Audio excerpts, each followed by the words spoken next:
The much maligned prog rock music genre is coming back.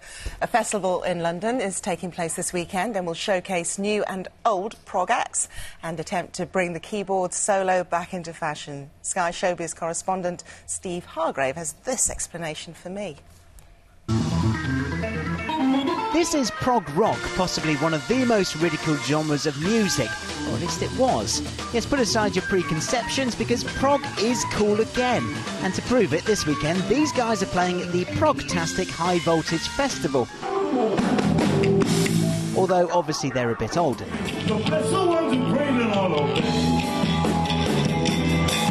But Emerson, Lake and Palmer were the ones who made prog cool in the 70s and sold over 40 million albums. We met up with them ahead of their first show for more than a decade. I think the essence of progressive music is simply that. It's music that's trying to be different. It's music that's trying to be original. There's some great musicians out there, and prog is alive. It's just not quite as popular on the radio, which is a shame.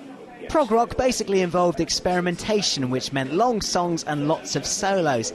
It fell out of favour, but now it's back with its own dedicated magazine.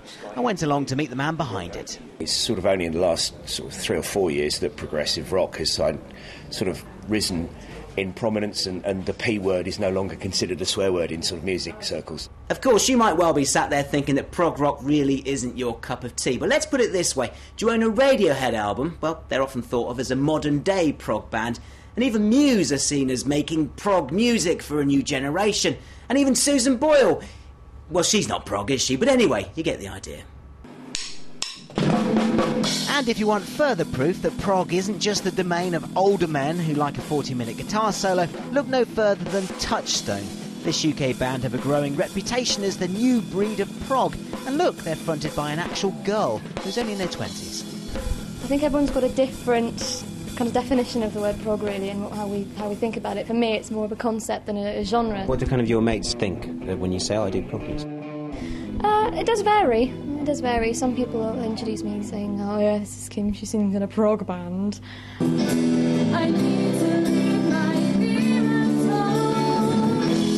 So people love prog once again, although it's worth remembering that last time punk came along and killed it off back in the 70s, which may explain why this man isn't happy. Anything that's going to hark back to the past in a dilapidated, imitatory way will definitely annoy me. Prog rock. Turd rock, I thought, would have been more applicable. OK, so he's not impressed, but for the rest of us, the High Voltage Festival is on all this weekend, although 50% of that will be taking up playing a keyboard solo, of course.